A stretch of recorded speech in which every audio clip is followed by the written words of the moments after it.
It happened. Elon Musk is finally testing Neuralink on humans. Hi there and welcome back to our channel. Today we are here to tell you about Elon Musk is finally testing Neuralink on humans. So sit back and relax because we are just diving into the video. Rock climb without fear.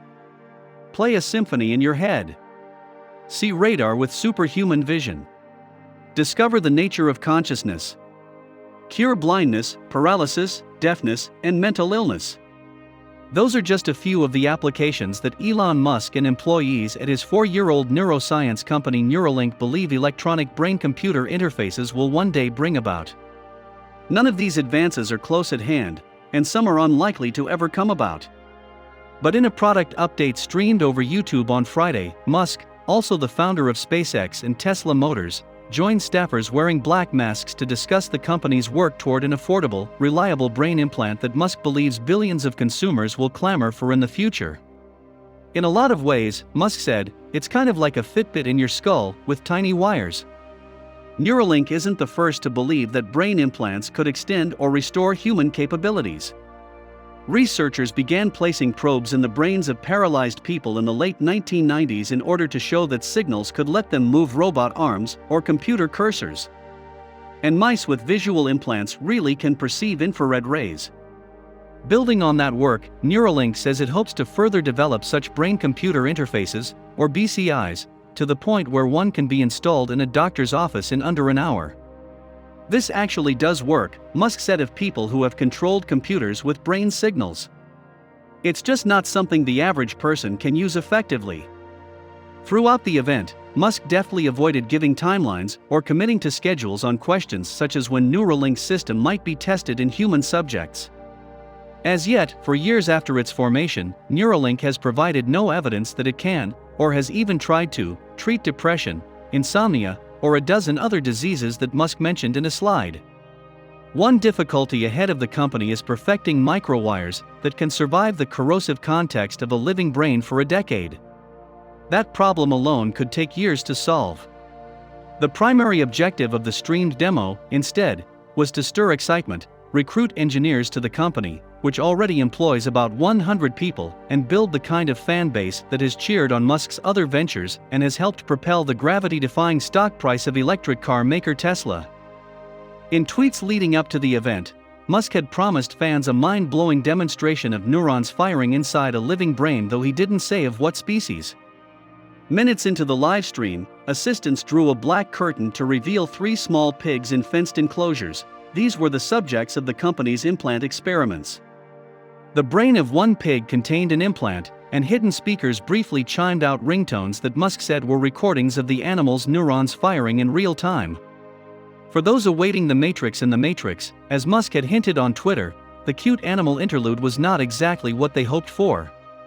To neuroscientists, it was nothing new. In their labs, the buzz and crackle of electrical impulses recorded from animal brains, and some human ones, has been heard for decades. A year ago, Neuralink presented a sewing machine robot able to plunge 1,000 ultrafine electrodes into a rodent's brain. These probes are what measure the electrical signals emitted by neurons. The speed and patterns of those signals are ultimately a basis for movement, thoughts, and recall of memories. In the new livestream, Musk appeared beside an updated prototype of the sewing robot encased within a smooth, white plastic helmet. Into such surgical headgear, Musk believes, billions of consumers will one day willingly place their heads, submitting as an automated saw carves out a circle of bone and a robot threads electronics into their brains. The futuristic casing was created by the industrial design firm Woke Studio, in Vancouver. Its lead designer, Afshin Mihin, says he strived to make something clean, modern, but still friendly feeling for what would be voluntary brain surgery with inevitable risks. To neuroscientists, the most intriguing development shown Friday may have been what Musk called the Link, a silver dollar-sized disc containing computer chips, which compresses and then wirelessly transmits signals recorded from the electrodes. The Link is about as thick as the human skull, and Musk said it could plop neatly onto the surface of the brain through a drill hole that could then be sealed with superglue. The Link can be charged wirelessly via an induction coil, and Musk suggested that people in the future would plug in before they go to sleep to power up their implants. He thinks an implant also needs to be easy to install and remove, so that people can get new ones as technology improves. You wouldn't want to be stuck with version 1.0 of a brain implant forever. Outdated neural hardware left behind in people's bodies is a real problem already encountered by research subjects. The implant Neuralink is testing on its pigs has 1,000 channels and is likely to read from a similar number of neurons. Musk says his goal to increase that by a factor of 100, then 1,000, then 10,000 to read more completely from the brain. Such exponential goals for the technology don't necessarily address specific medical needs. Although Musk claims implants could solve paralysis, blindness, hearing, as often what is missing isn't 10 times as many electrodes, but scientific knowledge about what electrochemical imbalance creates, say, depression in the first place. Despite the long list of medical applications Musk presented, Neuralink didn't show it's ready to commit to any one of them. During the event, the company did not disclose plans to start a clinical trial, a surprise to those who believed that would be its next logical step. A neurosurgeon who works with the company, Matthew McDougall, did say the company was considering trying the implant on paralyzed people, for instance, to allow them to type on a computer or form words. Musk went further. I think long-term you can restore someone full body motion.